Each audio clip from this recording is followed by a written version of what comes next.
کوئی غلط فہمی میں نہ رہے، ہم سب اکٹھے ہیں، اکٹھے جائیں گے۔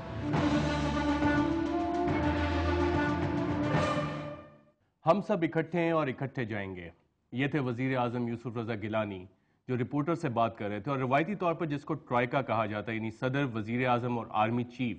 ان کی ایک اہم ملاقات ہوئی جس میں یہ فیصلہ کیا گیا کہ تمام مسائل کا حل آئین کے مطابق نکالا جائے گا۔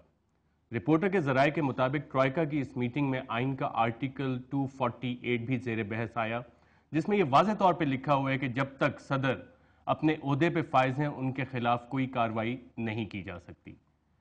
ملک میں پچھلے کچھ ہفتوں سے ایک ہیجان کی کیفیت قائم تھی، اور چیف جسٹس نے آج حکومت کو بظاہر 13 اکتوبر تک ایک ریلیف دیا ہے، اور یہ ریلیف دیتے ہوئے انہوں نے کہا کہ 12 اکتوبر کی تاریخ شاید اچھی نہیں ہوگی۔ اس بارے میں کہ ملک میں یہ ہیجان کی کیفیت کیسے قائم ہوئی تھی، ہمارے سپریم کورٹ کے کورسپونڈنٹ متی اللہ جان نے جسٹس ریٹائرڈ طارق محمود سے بات کی، اور ان سے یہ جاننے کی کوشش کی گئی کہ اس کی کیا وجوہات ہیں۔ آئیے دیکھتے ہیں۔ کہ کل تک جو پریس میں رپورٹنگ ہو رہی تھی یا میڈیا پر، وہ تو بڑی ہائی پروفائل پر معاملہ چلا گیا تھا، لیکن بات بڑی سیدھی سی ہے کہ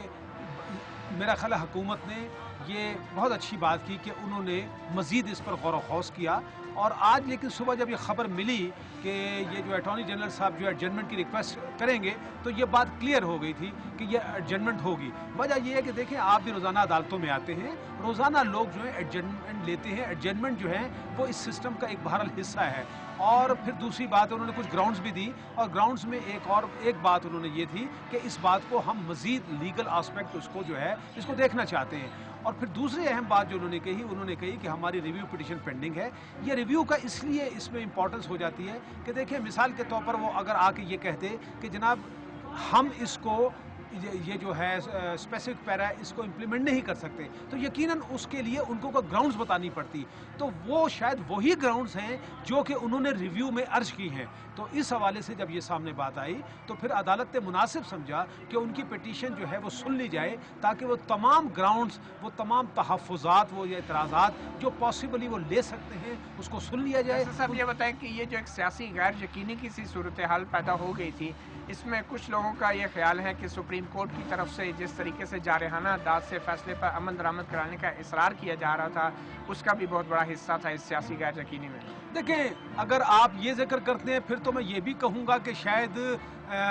میڈیا میں بھی حصہ تھا، اور میرے جیسے وہاں پر جب کچھ لوگ جا کے بیٹھ جاتے ہیں جنہوں نے شاید پرائم منسٹر صاحب کو کنوکٹ بھی کروا دیا تھا، ان کو جیل بھی بھجوا دیا تھا، اور حکومت بھی ختم ہو گئی تھی، اور نئے پرائم منسٹرز کا نام بھی بتا دیا تھا، تو میرا خیال ہے کہ ہم سب کو بہت ذمہ داری سے جو ہے چلنا چاہیے۔ ذمہ داری ہم سب کی ہے، کیونکہ بات بڑی سیدھی سی ہے کہ اگر خدا نخواستہ کوئی ایسی صورتحال پیدا ہو جاتی جس کو لوگ اپریہینڈ کر رہے تھے، تو نقصان تو ہم سب کا ہے۔ تو میں سمجھتا ہوں رول آف لا جو ہے وہ اپنی جگہ بہت امپورٹنٹ ہے، لیکن سائملٹینیسلی ہمیں سب کو بہت احتیاط سے کام لینا چاہیے۔